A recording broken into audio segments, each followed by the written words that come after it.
Hello and welcome to my astrology channel. So my name is Sydney. I am a professional astrologer. I've been studying astrology for over 15 years.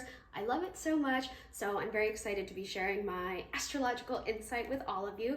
For this video, we are going to be talking about composite charts, specifically composite Mars. So for those of you who don't know, a composite chart is basically when you take chart A and chart B, two different people, and you find the median point between their charts, and it basically creates a whole new chart. Think of it like a baby that's taking the genetic DNA from each chart and it pushes out another chart. And the chart that it basically pushes out is said to reflect the relationship of the, person A and person B. So for example, if person A has Leo Mars at 0 degrees and person B has Cancer Mars at 0 degree, their composite Mars is going to be Cancer Mars at like 15 degrees because that is the middle point of those two Mars signs. Okay, so I hope that made sense. This is very commonly used for like deciphering romantic connections and the romantic trajectory of a couple. You can also use this for like business partners, friendships, family relationships. So it's very interesting. Now, before I get into it, like and subscribe if you enjoy my content. I greatly appreciate all of the support. I do have my website in the description for those of you who would like to book a reading with me. And yes, I do offer composite chart readings, of course. I also have an email list going, so if you sign up for that, you will receive exclusive promotions, discounts, and astrological insights. Okay, let's get into this video. So I want to focus on composite Mars signs, but I really want to focus on the intimate life for each Mars housing placement. So I want to clarify too, when it comes to intimacy between couples, this is going to really focus on obviously romantic couples. The Mars placement in the housing system, that's not the only thing that matters here. You also want to know the sign of the Mars, what is in aspect to that Mars. Also, Pluto plays a pretty big role in deciphering the couple's intimate life, Pluto's housing placement degrees. So there are a lot of factors involved. 5th house, 8th house are very important. But for the sake of just time and, I don't want to bombard with information, we are just going to focus on Mars through the housing system and what your composite Mars placement means for your intimate life as a couple. Let's get into it. So starting with Mars composite in the 1st house, this is a very straightforward one. The 1st house is naturally very aggressive. It's very primitive. So having composite Mars there for a couple, this can lead to a very passionate, intimate life. Very hot and heavy. There's this primitive rage to it. So there is a lot of aggression. This is like the type of couple that they meet and they instantly feel that sense of attraction. It's like lust at first sight. So this could note getting to business very early on in the relationship, like sleeping with one another on the first date, for example. There's this irresistible pull. There would have to be so many other mitigating factors to make this placement less exciting, but for the most part, this is a really nice composite Mars placement, specifically for intimacy. I will say, because there is so much aggression, of course, it can be a little bit, there can be this kind of competitive energy. So there could be game playing, teasing, there's this desire to like really enjoy the chase of the relationship. So this is a really good one. It's possible that there is one person in the relationship who's more of the initiator, but ultimately this can just show like, there would have to be maybe like another aspect that shows which person is the initiator. Like if it's moon, it might be the more feminine, counterpart in the relationship. But for the most part, this is a very reciprocal sense of passion and intimacy. Now let's talk about composite Mars in the 2nd house. The 2nd house is foundational to the relationship. This shows the sense of security that the couple feels that they have together. So Mars being there could note a very stable and secure intimate life. It's also very sensual. It's very slow. This could note a lot of preparation before getting to business, if you get what I'm saying. So the act of getting there can be a lot more exciting and like tantalizing than actually getting there. So this can note like massages, worshiping one another. There's just this deep, profound sense of spirituality. So this is also a sustainable love life, not to mention the act itself can be very slow. It can be you know, this could show like marathon excursions as well. So I really like this one. It's a good one. In an unfavorable case, I will say there can be this sense of possessiveness. So in an unfavorable scenario, one person might try to like own the other and might be pushy, or might try to like get them into the bedroom when that other person's really not in the mood. So again, this is a case where you want to look at everything else going on in the chart to know for sure, but for the most part, I really like composite Mars in the second. It usually notes very stable, sustainable, and secure intimate life. Okay, now we're going to talk about composite Mars in the third house. This is where we start to get a little bit weird with it. So the third house has a lot to do with communication and, you know, oral expression. So this can note an intimate life where there are some oral fixations. And that might be a component of their intimate life for the couple that they really enjoy. And there's an oral component to the energy here. The third house is also very fast paced. So this could note like quickies, for example. The third house is also a very sociable house. So for some couples, now I don't want you to be like, this isn't me and my partner, ew. Like, let's be open-minded. And also, I know not every Mars placement is necessarily going to be expressed in the exact same way. Of course, there's other factors, but for some couples, this could note looser boundaries when it comes to other people. So, you know, there can be some voyeuristic tendencies. There can be some mingling with other couples, if you catch my drift. And because of that communicative nature of the third house, this can also note phone intimacy, chatting, sending pictures, things like that. And of course, dirty talk, duh. Now we're going to talk about composite Mars in the fourth house. This is a very, very emotional one. The fourth house has a lot to do with the couple's emotional state and wellness. It also has a lot to do with family planning. So that said, a couple with composite Mars in the fourth can feel very, very eager to have a child together, and that in and of itself can be something that is very like attractive and arousing. It creates an incentive to be intimate together. It's also a really big expression of the couple's like shared fertility, their creative prowess. So the thought of having a child can be something that motivates the couple. This can also note in extreme cases like a breeding kink. You know what I'm saying? Like the idea of impregnating someone can be very exciting here. So this one can be a little weird in that regard. There's also in some cases like this trad wife feel to this energy. So this could note like free use in some cases, like, oh, as long as I'm home, do whatever you want. So that's another way that can manifest. But for the most part, like for couples who are maybe not so freaky like that, this can just note a heightened expression of emotional intensity when you are being intimate with one another. This can also be a very romantic composite Mars placement. This couple might feel most at home when they are literally at home. So they might really enjoy intimacy like in the privacy of their bedroom in their home life.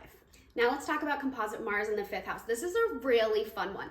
The fifth house rules over creativity, hobbies, enthusiasm, anything that brings you joy. So of course, a couple that has composite Mars in the fifth is most likely really going to enjoy their intimate life. This is also similar to composite Mars in the first in the sense that the attraction is really, really strong here. There would have to be so many other things going on to mitigate this connection. But for the most part, there's a lot of enthusiasm in this couple's intimate life, in their, bedroom behavior. This is also a very theatrical placement, so this could note role playing, this can note having different characters that you like to assume when you're playing around. This could note having toys, not shying away from experimenting and having a lot of fun.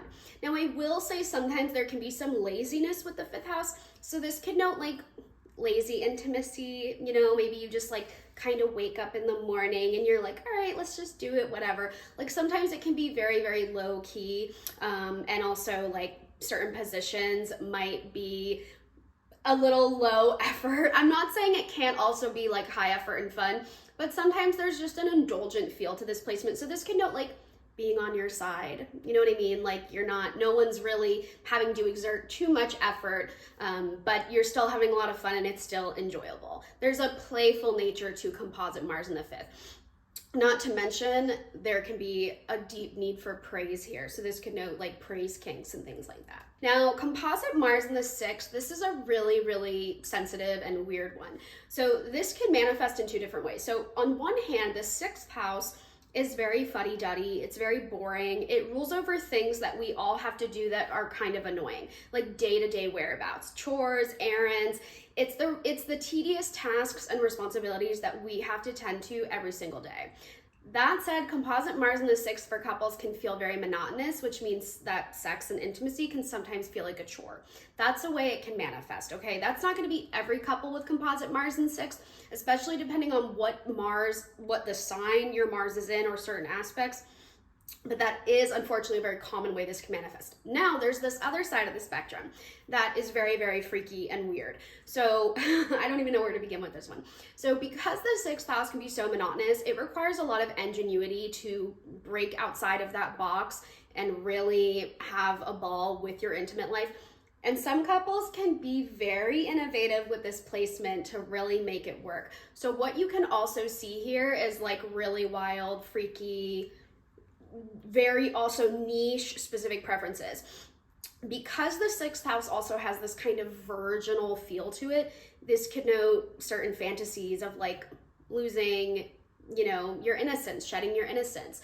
This could note sub-dom relationships. This can note one person in the relationship worshiping the other and doing tasks for them. So they can get pretty kinky you can get very kinky with this placement.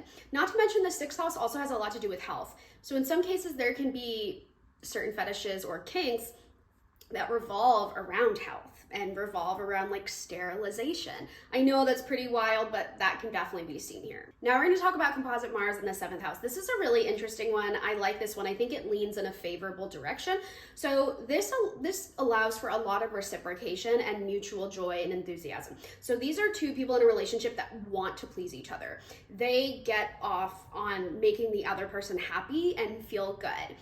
Now, something else that can kind of come with this composite placement is like certain roles that you swap. So a relationship where you might assume that one person in that dynamic maybe takes on a more dominant or masculine role and the other more feminine and receptive, but that can actually be the complete opposite. Like you might meet this couple and one of them is a little more demure or meek, but they're the one that is like the top, the dom, you know what I'm saying?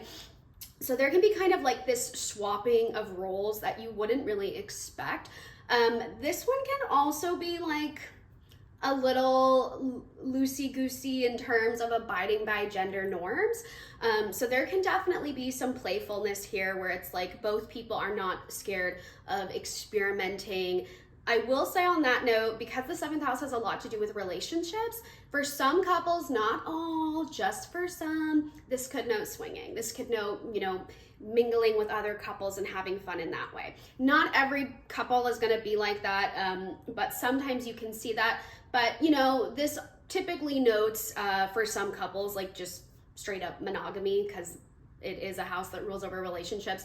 But in a wild sense, that theme of relationships can be interpreted as being with other couples. So that's the way it can manifest. Now we're going to talk about composite Mars in the 8th house. This is a really complicated one. So at first glance, if you are into astrology, the 8th house has so many, it's one of those more notorious houses. It rules over transformations, it shows debts, it has a lot to do with the challenges and the losses that we have to deal with. It also rules over sexuality and intimacy. So you can kind of assume that if a couple has composite Mars in the 8th, their intimate life is probably very strong, it's heightened. It can also be very, very freaky. Like you can see BDSM here, you can see some really, in some cases, like almost this volatile energy for some couples. Like it can get really, really wild.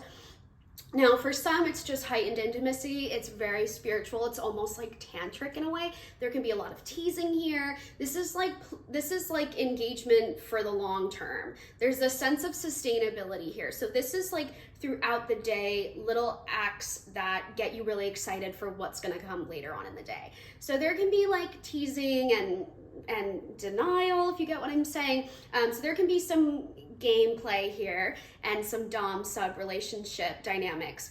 However, the 8th house, because it does have a lot to do with loss and challenges, for some couples, unfortunately, this could note a very difficult intimate life. It's possible there's incompatibilities, but more often than not, I think what the problem here really can be is trauma for one person or both in the relationship. So one person in the dynamic might have trauma relating to intimacy. And of course, that can really interfere with the intimacy in their relationship, especially if one person is not respecting of that other person's boundaries or is trying to push, which can sometimes happen here. There can be a fight for control. So this can be a really complicated one. It's really going to vary case by case, and you definitely need to see what else is going on in the chart. So for something like composite Mars in 8th, my advice would be don't just rely on that specific housing placement. Make sure you know the sign and aspects, and also check to see where your Pluto is or where your Scorpio ruled house is. That will tell you a lot more insight about whether you kind of fall into the category of like really good intimacy, this mutual feeling of obsession, this desire to devour each other, or a lot of complications, potential incompatibility, and repressed desires. Not to mention, in really extreme cases, this can note a relationship where the intimate life is weaponized, or it's transactional in some way. Maybe it's being held over someone's head. In very extreme cases, this could note like some type of infidelity. So this is a wild card. It's really going to depend on what else is going on in the relationship. When it's good, it's amazing. When it's not good, it's really, really bad. Think of it kind of that way. All right, now we're going to talk about composite Mars in the 9th house. This is a pretty fun one. So the 9th house has a lot to do with travel, things that are different from us.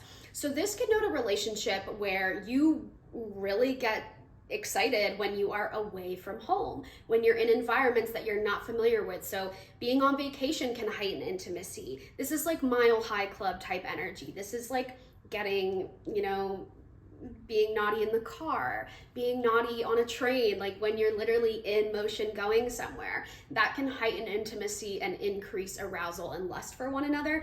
Now, this theme of travel, it's really common that couples who have composite Mars in 9th, at some point in their relationship, they're probably going to undergo a long distance like stint. So this can note, of course, phone intimacy, chatting, sexting, sending pictures, staying connected even when you are away and apart from one another. Now, there is an explorative and experimental energy to the 9th house, so this can definitely translate to one's intimate life. It's also possible that couples with composite Mars in 9th, they might have a lot of differences between them, and that further excites, that further arouses them.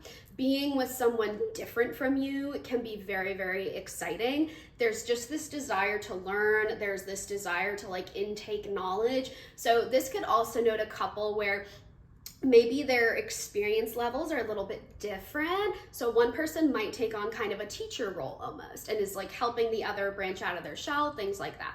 Now, the last thing I am going to say about this composite Mars placement is I know this sounds a little contradictory, but this could be seen in couples who maybe practice celibacy, or couples who are maybe asexual. The reason for this is because the 9th house has a lot to do with philosophy, belief systems, even religion. So for some couples, and not to mention the 9th house is very expansive, it's very big. Sometimes that expansive energy can lead to an abundance of opportunity and action, but sometimes it can lead to an abundance of vastness and nothingness. So this can note a couple that all they really need is that mental and emotional stimulation, but maybe their actual physical intimacy is just not as important to them. So sometimes you can see a lesser than active intimate life just because they're getting their fulfillment from other things. Now we're going to talk about composite Mars in the 10th house. So this is a classic indicator of, in a lot of cases, a dom-sub relationship,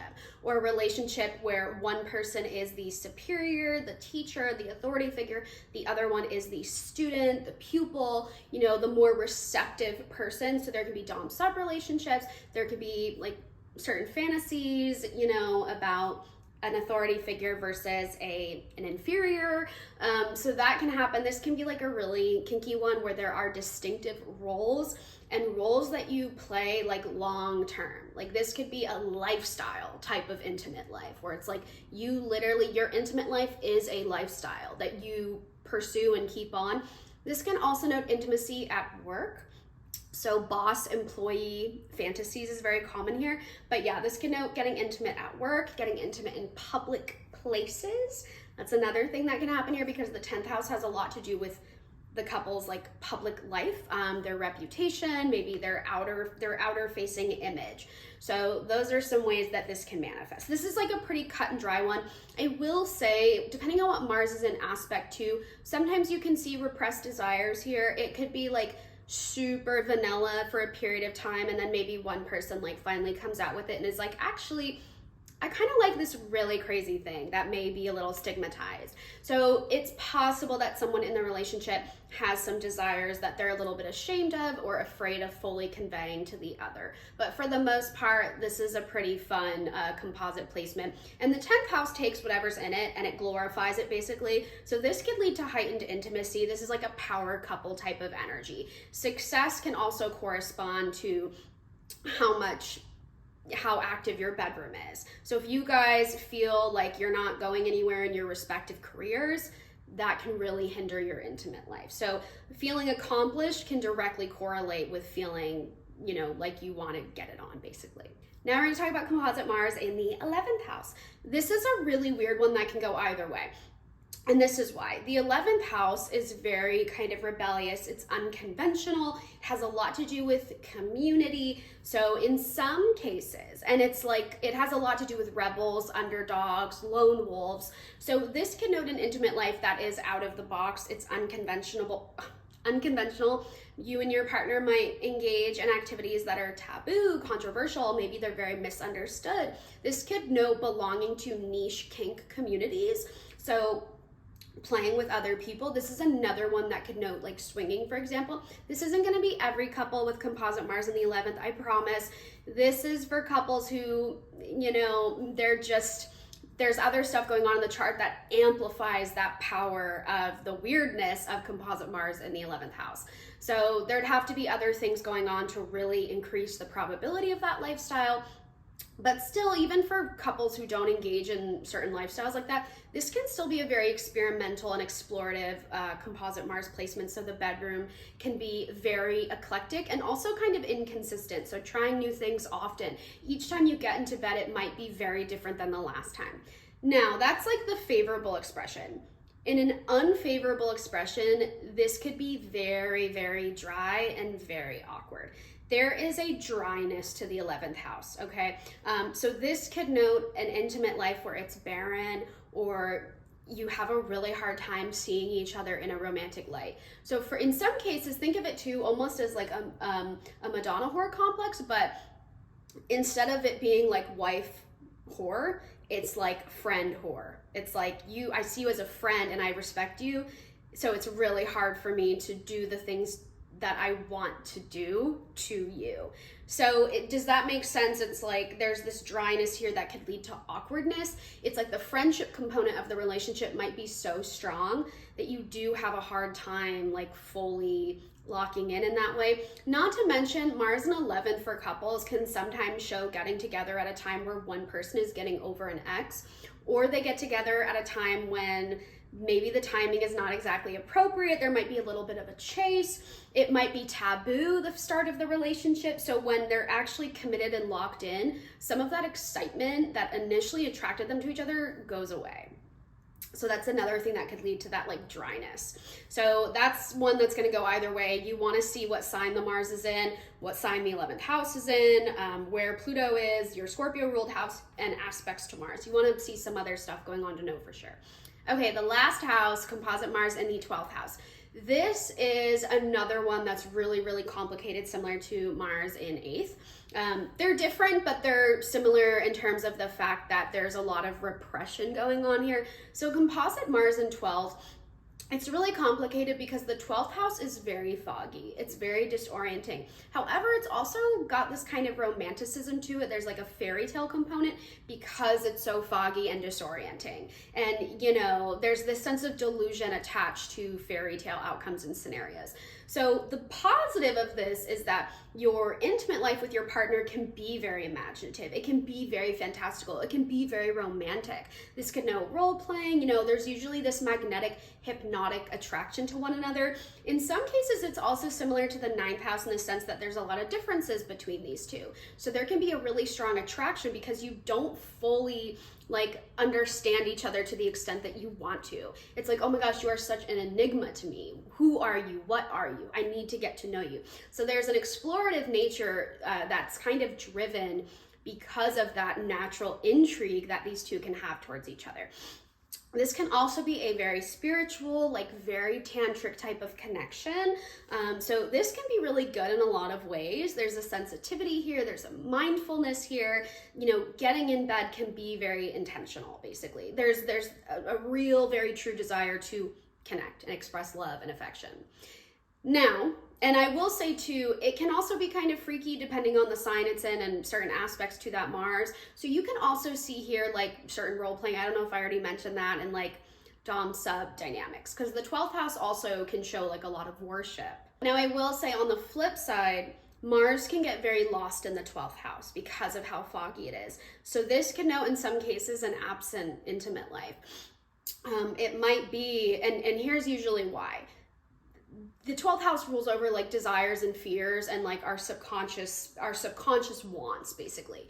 So someone in that relationship might have a lot of deep desires that they are too ashamed to, you know, tell the other person about. So this can note an intimate life that suffers because one person is not being completely transparent. It's not that they're necessarily lying, but usually there's shame attached to their sexuality or, you know, their sexual preferences. And that can, of course, damage the relationship because they're not being honest about what they want. So this can note a relationship that the intimate life struggles because there are repressed desires in the relationship. It might be that both of them have repressed desires. And again, they're too scared to tell each other. So this is a really tricky one. It requires a lot of mindfulness, transparency, and open communication to really work. So I would say with this one, it's really going to depend on how mature and evolved both people are in that relationship and how willing and ready they are to acknowledge, you know, the appetite that they have, the preferences that they have. Because when this placement is fully expressed in a favorable expression, the intimate life can be really profound, really like spiritually felt, emotionally fulfilling, and it can also take on a very fun explorative approach. In an unfavorable expression similar to composite Mars in 8th, like when it's bad, it's bad. Especially if someone in that relationship is like in complete denial. Like maybe they have preferences and, you know, like I just said, they're very much in denial of what those are. So they stonewall or they go cold. And then it can kind of perpetuate this like rejection cycle where it's like one person keeps trying to initiate, but they are like, no. And then this person feels really rejected. This person feels really guilty, and it's just this cycle of shame. So that's a really unfavorable way it can play out. But again, on the flip side, you do have that heightened emotional intimacy, and it can lead to like, you know, explosive fireworks and just a lot of really, really fun times in the bedroom. Okay, so those are all of the composite Mars expressions through all of the composite houses. I am probably going to make another video on composite Mars signs, not just about intimacy, but also what that says about how the couple goes about like making decisions, what incentivizes them to be together, you know, maybe certain arguments that they're prone to having. So I am going to be doing a lot more composite couple videos along with some synastry videos I have planned. So I hope you like couple videos because I plan on doing a lot more of them. I hope that this made sense. I hope it brought some clarity. I am gonna end on the same note I kind of began this video on, which is the composite Mars placement through the houses. That's not the only indication of what your intimate life with your partner is going to be like. You need to know the sign, you need to see certain aspects to Mars, you want to know also where Pluto and even Venus are, your Scorpio ruled house, your Aries ruled house. So there's a lot of factors involved. This is just a really good starting point, I would say, to kind of understand like the foundation of how Mars in each house can be expressed for better or, you know, for a more unfavorable direction. But again, you don't want to neglect all the other little things that help further paint that big picture. I like to say, you know, you need all the ingredients of the sandwich to know what that bite is going to be like. Also, do not forget to subscribe and like. I really, really appreciate it, especially right now when I am still a pretty small channel. Like, all of the support really, really helps. So thank you, thank you, thank you to everybody who does leave me comments and likes. And of course, thank you to all of my subscribers. I really appreciate it so, so much. And again, my website is in the description if you would like to book a reading from me. I do offer composite composite chart readings for those of you who are curious. And of course, don't forget to sign up for my email list.